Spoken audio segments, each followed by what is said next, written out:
Révolution digitale, épisode 6. Hey, this is John Lee Dumas of EO Fire, and you're listening to Révolution digitale with François Lambert. Each week, François brings you global business leaders sharing the secrets of their success in French. Francophone entrepreneurs, this is for you. Prepare to ignite. Bienvenue sur Révolution digitale, le podcast des nouveaux entrepreneurs. Get the top tips from leading global entrepreneurs in French. Chaque semaine, nous parlons avec des entrepreneurs qui ont réussi et partageons leur expérience avec vous. Join the entrepreneur revolution now and get ready to succeed. Et laissez-vous inspirer avec votre hôte, François-Paul Lambert. Bâtisseurs et bâtisseuses de la nouvelle économie, bien le bonjour, ici François-Paul Lambert, bienvenue sur Révolution digitale, le podcast qui vous présente en français le parcours des entrepreneurs les plus inspirants en francophonie, mais aussi dans le reste du monde. Si c'est la première fois que vous nous rejoignez, merci pour votre visite. Révolution digitale est diffusée 2 fois par semaine, tous les mardis et les jeudis, et les comptes rendus de tous les épisodes sont disponibles sur notre site web révolutiondigitale.fr. Restez avec nous et n'oubliez pas d'ajouter le podcast à votre liste iTunes ou à votre flux RSS préféré. Vous pouvez aussi nous suivre sur Twitter, Instagram et Facebook /Révolution digitale. Vous trouverez tous les liens dans les comptes rendus de l'épisode sur notre site internet également. Allez, sans plus attendre, let's get inspired. Notre invitée d'aujourd'hui est une formidable entrepreneure martiniquaise. Passionnée de cosmétologie et amoureuse de la culture créole, elle a créé la première marque de cosmétologie naturelle aux actifs de bananier, Cadalis. Elle souhaitait valoriser la pharmacopée traditionnelle de sa région et mettre en place une filière d'extraction circulaire à haute valeur ajoutée. En alliant innovation, authenticité et raffinement, elle réalise une prouesse qui lui vaut 8 récompenses beauté en 2 ans et une entrée remarquable chez Station F, le plus grand incubateur de start-up au monde. Tribu Digitale, j'ai le grand plaisir d'accueillir aujourd'hui Shirley Billot. Shirley, bonjour. Êtes-vous prête à nous inspirer? Oui, je suis partante. Génial. Alors Shirley, je viens de donner un petit aperçu de qui vous êtes à la Tribu Digitale. Est-ce que vous voulez y rajouter quelque chose? Et est-ce que vous pouvez nous donner un petit aperçu de votre vie personnelle? Alors déjà, bonjour à toute la Tribu Digitale. Je suis vraiment ravie de partager mon expérience avec vous. Alors, quelques petits mots sur moi. Donc, écoutez, j'ai 43 ans. Je suis originaire de la Martinique, chef d'entreprise depuis maintenant 6 ans, à cheval entre Paris et les Antilles. Alors, Shirley, vous êtes où là pour le moment? Vous êtes en France ou vous êtes dans les Antilles? Actuellement, je suis basée... En fait, je reviens des Antilles. J'y ai passé 4 jours. Mais je suis basée à Station F depuis le mois de juillet. C'est le plus grand incubateur au monde et on a la chance d'être présent avec toute une délégation d'entrepreneurs des Outre-mer qui ont des projets innovants et qui sont ici en fait pour justement accélérer notre développement et aussi, je pense, bénéficier d'un écosystème très bienveillant qui va nous permettre rapidement, je pense, de devenir extrêmement bon sur tout l'aspect digital, notamment pour nous en tant que marque sur le marketing. Wow. Et comment est-ce qu'on entre à Station F? Alors en fait, il y a 2 façons d'y rentrer. Soit vous rentrez via un programme. Il y a 26 programmes aujourd'hui, dont le nôtre, Outre-mer Network. Il y a le programme vente privée, il y a Thales, etc. Dans ce cas-là, il faut un programme qui correspond entre guillemets aux valeurs du programme. Et ensuite, vous pouvez directement rentrer via Station F, qui sélectionne également des projets en direct. Après, les places sont très chères, les listes d'attente sont assez impressionnantes. Wow. J'imagine. Et vous êtes plusieurs entrepreneurs martiniquais ou antillais à Station F ou c'est juste vous? Ah non. En fait, nous, on a un programme avec l'ensemble des Outre-mer. On est une espèce de plateforme, un peu comme un hub, qui permet de faire transiter l'information, la connaissance entre les Outre-mer et la France hexagonale. On a de tout. On a des Réunionnais, des Guadeloupéens, des Martiniquais. On a Saint-Pierre-et-Miquelon. On a l'ensemble des Outre-mer avec nous. On a une 30aine de postes. Et en fait, moi, j'ai une double casquette. Je suis à la fois entrepreneuse, mais je m'occupe également avec Daniel Yerso du programme d'accompagnement des startups qui font partie de notre programme. Alors, on va en profiter ici peut-être pour parler de votre projet du moment, Cadalis. Est-ce que vous pouvez nous en dire un peu plus sur ce projet? Comment vous générez vos revenus et pourquoi vous avez choisi ce business model? Alors, le projet du moment, en fait, on en a 2. Un en amont et un en aval. En amont, nous, on fait de la transformation de matières premières. On travaille sur les coproduits, donc les déchets de la filière banane. Donc toutes les bananes moches et les célibataires, on les récupère et on en fait des ingrédients. Et là, on est en train de travailler sur un projet industriel de transformation, mais localement cette fois-ci, avec la fabrication d'actifs qui sera destiné pas uniquement à notre marque Cadalis, mais également à d'autres marchés comme l'alimentaire ou la beauté, mais pour d'autres clients. Le deuxième projet est un projet en aval, et ça c'est pour nos clients finaux. Grâce à Station F, on est en train de finaliser en fait un projet de développement d'une stratégie digitale pour mieux profiler nos clients et leur proposer, on va dire, une proximité beaucoup plus forte avec nos produits en fait. Waouh.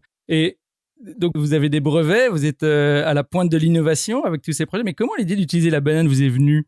Alors en fait, on a une histoire très singulière en Martinique avec le bananier qui, je pense, nous accompagne depuis notre enfance. Moi, j'ai des bananiers dans mon jardin depuis que je suis petite et donc forcément, on a appris très jeune à utiliser ses vertus, en beauté notamment, puisqu'en fait, on traite l'acné avec la peau de la banane, ça aide à cicatriser les blessures, on peut faire des masques nourrissants.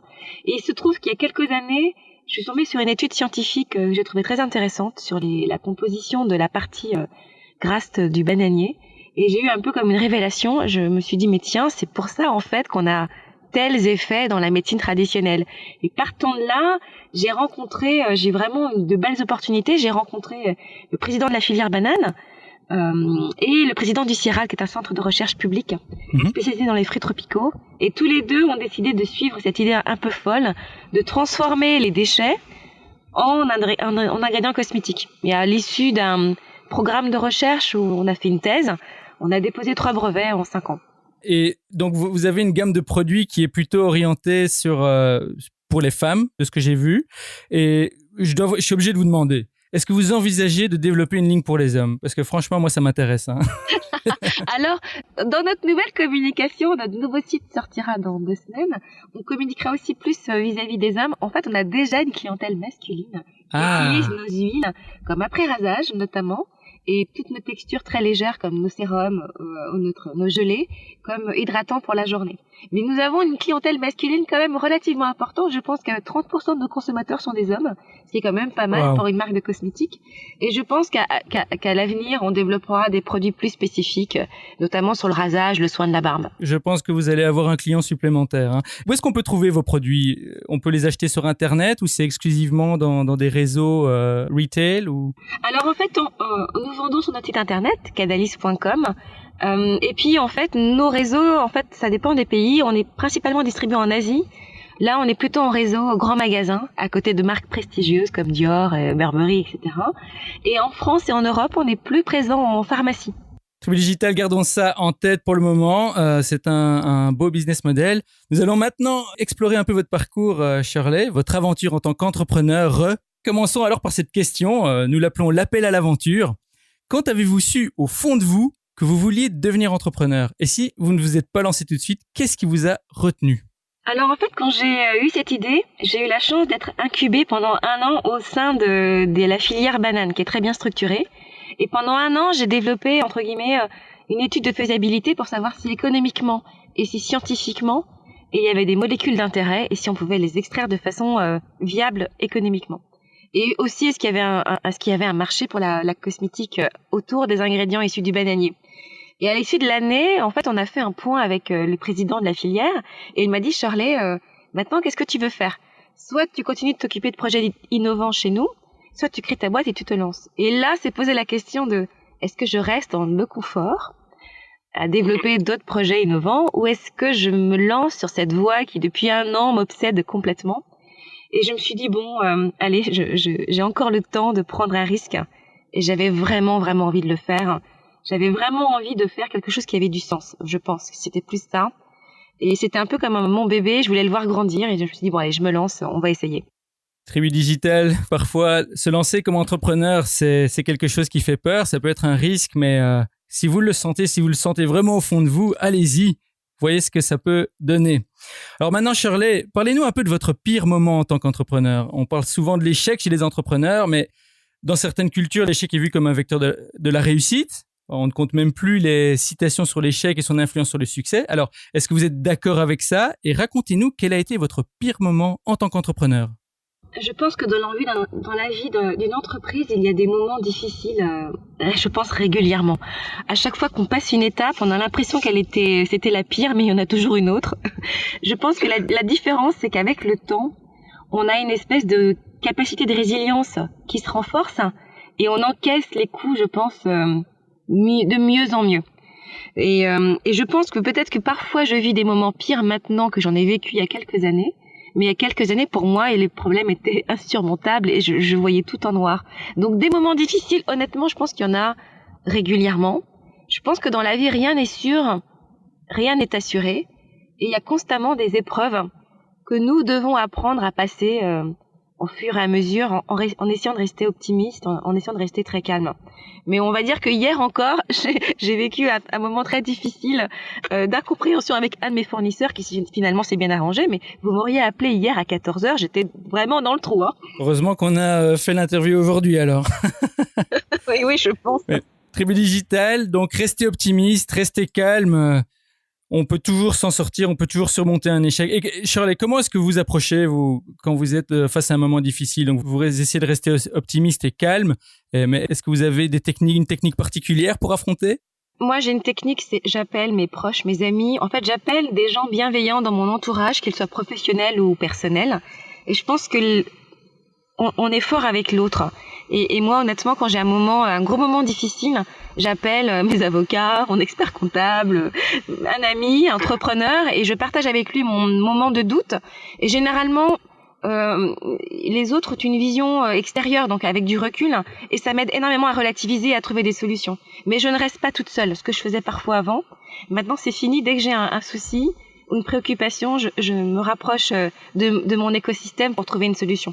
Tribu Digital, ne restez pas seul. Merci Shirley pour ces mots de sagesse. Alors Shirley, que s'est-il passé ensuite? Quand est-ce que les choses ont basculé en votre faveur? Vous avez lancé votre business, vous avez connu des moments difficiles. Quand est-ce que votre business a commencé à vraiment fleurir et quelles sont les actions qui ont contribué à votre réussite? Je pense que, en fait, j'ai commencé assez tôt à partir à l'export pour trouver des marchés à l'international.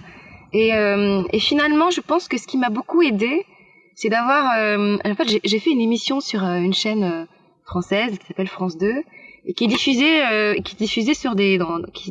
dans le monde entier sur des chaînes francophones. Et il se trouve que j'ai été vue par quelqu'un en Corée. Et cette personne a trouvé la marque géniale. Et en fait, j'ai démarré mon premier contrat à l'export en fait en Corée. Et le fait d'avoir démarré la Corée, ça a été un peu comme un ricochet positif dans la zone qui m'a permis d'ouvrir juste après le Japon. Et toute cette dynamique, en fait, finalement, s'est enclenchée et m'a permis d'ouvrir plusieurs pays en Asie. Et je pense que c'est vraiment un petit élément déclencheur qui, parfois, c'est un peu comme l'effet papillon, qui a fait que mon développement a pu se faire, en fait, plus vite qu'il aurait dû se faire. Alors, Shirley, si vous pouviez résumer les leçons, ou la leçon clé que vous avez retirée de cette expérience, quelle serait-elle? Je veux dire, en quelques mots, que pensez-vous que la tribu digitale doive retenir comme leçon de votre expérience? Moi, j'ai appris quelque chose il y a 2 ans, justement, lors d'un moment difficile. Je pense qu'en tant qu'entrepreneur, ce qui parfois nous mine, c'est de se mettre énormément de pression. Et la pression, parfois, est tellement forte que je pense qu'elle nous paralyse ou qu'elle peut un peu parfois assombrir notre jugement. Et je pense que le lâcher-prise, c'est quelque chose qui est très important. Donc moi, ma leçon du jour, et c'est celle que j'essaie de m'appliquer tout le temps, c'est il faut lâcher prise et prendre du recul. Dans l'absolu, il y a des choses qui sont tellement plus graves. Et quand on apprend à relativiser, les problématiques, les soucis, en fait, ont une autre dimension et ça nous permet d'avancer plus vite. Et moi, il y a 2 ans, j'ai appris à lâcher prise. J'ai accepté que je pouvais tout arrêter, en fait. Et depuis que j'ai accepté ça m'a complètement libérée. Et je travaille beaucoup mieux. Voilà. Donc moi, c'est lâcher prise. Tribu Digital, lâcher prise. Prenez du recul, vous avancerez plus vite. Merci Shirley. Waouh.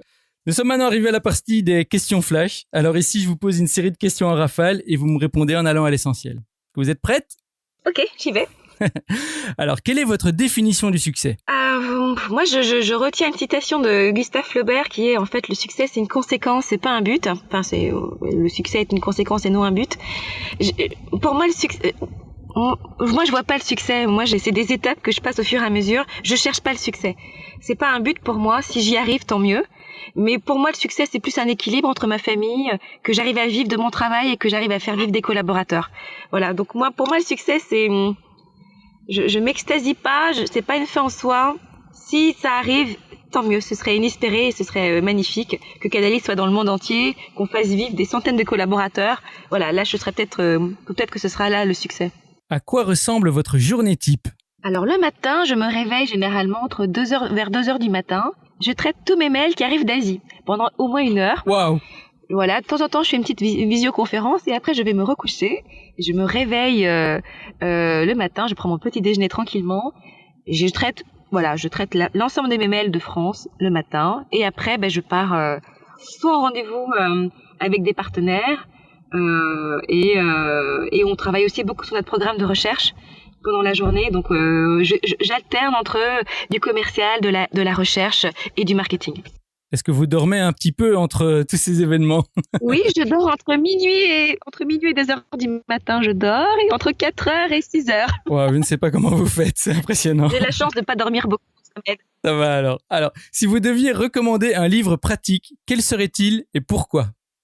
Alors moi, je recommanderais le livre de Xavier Fontanet, qui est un homme formidable, ancien patron de 440, qui d'ailleurs me suit depuis quelques années, qui a fait un livre qui s'appelle « Si on faisait confiance aux entrepreneurs ». Et il dit que pour réussir dans les affaires, il faut qu'il y ait une relation de confiance entre l'entrepreneur, ses associés, l'entrepreneur et sa banque. Et je pense que si notre entourage, notre écosystème nous faisait plus confiance, on se sentirait peut-être plus rassuré. Et peut-être qu'on serait plus efficace. Voilà, donc ce livre, je le recommande. Quels outils ou applis, productivité ou autres, utilisez-vous régulièrement ? Alors, à Station F, on utilise Slack tous les jours. Donc Slack, pour moi, c'est devenu un outil au quotidien. Et puis pour la marque, moi, je suis constamment sur Instagram à poster des photos pour la marque, pour qu'on suive un peu les aventures de tout ce qu'on fait. Et voilà, donc je dirais Slack et Instagram. Et qu'est-ce qui vous inspire ou vous passionne en ce moment ? Quels sont les domaines qui vous paraissent prometteurs ? Moi, en ce moment, je suis plutôt très axée sur tout ce qui est marketing orienté client avec le digital. Moi, je suis vraiment très axée sur le digital. Je trouve que il y a des outils qui sont tellement puissants maintenant pour mieux comprendre le client et lui offrir quelque chose de beaucoup plus adapté. Donc moi, en ce moment, le sujet qui me passionne, c'est comment mieux comprendre mon client et comment mieux répondre à ses attentes. Voilà, moi, en ce moment, c'est vraiment mon focus. Et on arrive à la dernière question, c'est la question back in time, c'est ma préférée. Alors Shirley, imaginons que vous ayez l'opportunité de remonter le temps et vous vous retrouvez face à votre vous de 18 ans. Vous n'avez que 5 minutes avant que le portail temporel ne vous ramène au présent. Avec l'expérience que vous avez maintenant, que vous diriez-vous ? D'un point de vue pratique, quel plan ou conseil précis donneriez-vous à votre jeune alter ego pour réussir et qui n'implique pas d'acheter des billets de loto, des paris sportifs ou d'investir en bourse ? Ça serait trop facile. Je dirais à mon moi de 18 ans, Internet va bientôt arriver. Fais des études sur le digital ou fais une école d'informatique. Ne fais pas du commerce. Voilà, je me dirais ça si j'avais 18 ans.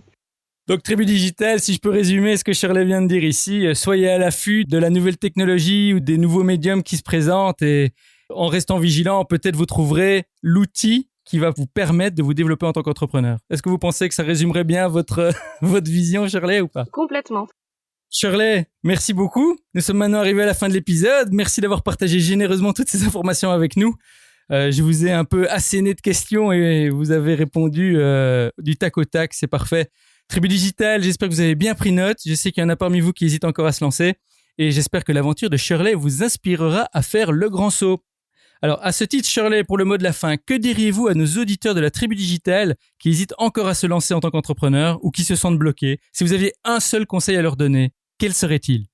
Moi, je dirais à la tribu, mais allez-y, foncez, n'hésitez pas, il y a plein de structures pour vous accompagner. Rapprochez-vous, assistez à des conférences, parlez des entrepreneurs, osez.